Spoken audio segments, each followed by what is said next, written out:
In Brazil, a congressional impeachment committee has voted in favour of sending the president to trial on accusations of breaking Brazil's budget laws. Dilma Rousseff faces allegations that she manipulated government accounts to hide a growing deficit. The crisis has split the nation, with protests expected in the capital. Rousseff could lose power as early as May if the lower house of Congress approves her impeachment. So what is next then for President Rousseff? Well, the impeachment process continues this Sunday with a vote in Brazil's lower house. 2/3 of the 513 deputies must vote in favour of impeachment for it to go ahead. Rousseff can appeal, but if that fails, it goes to Brazil's upper house, the Senate, for a vote. If Rousseff is suspended, Vice President Michel Temer takes her place. And if a majority votes in favour, the impeachment trial begins. Rousseff is suspended and the Vice President takes over. Well, for more on all of this, we're now joined by Manuela Parrino in Rio de Janeiro. Manuela, there are suggestions then that party politics is behind what's happening in Brazil right now. Nevertheless, it looks as if Rousseff is under real pressure. Yes, it's definitely going to be a very busy week for President Dilma Rousseff. As it was said earlier, the vote in the lower chamber is expected to happen on Sunday, April 17. So she will have until then to make sure that she will not lose the majority she has now. So according to a survey, 60% of the member of the lower chamber will vote in favor of the impeachment, but it will not be enough, because to pass, the motion needs to have 67% of the vote. Dilma Rousseff and ex-President Lula da Silva are apparently working on the background to gain vote against the impeachment by promising ministerial posting and new funds. And also on Monday, a 15 minutes recording by Vice President Temer was released.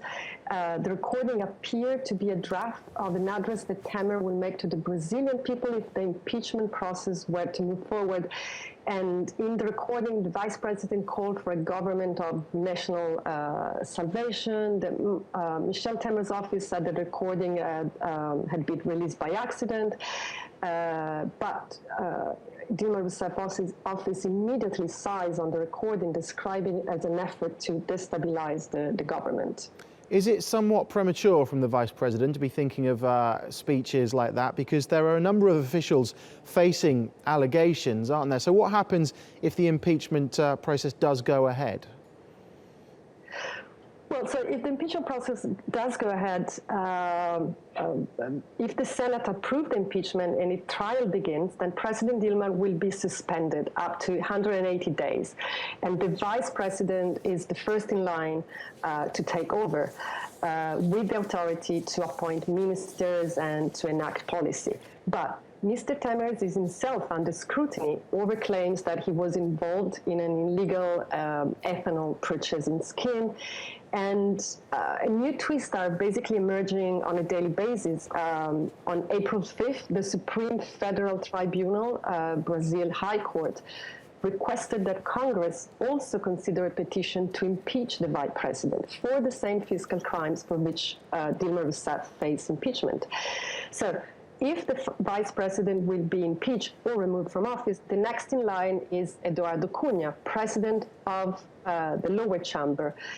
And he has also been accused of having received $5 million from state oil company Petrobras as kickbacks.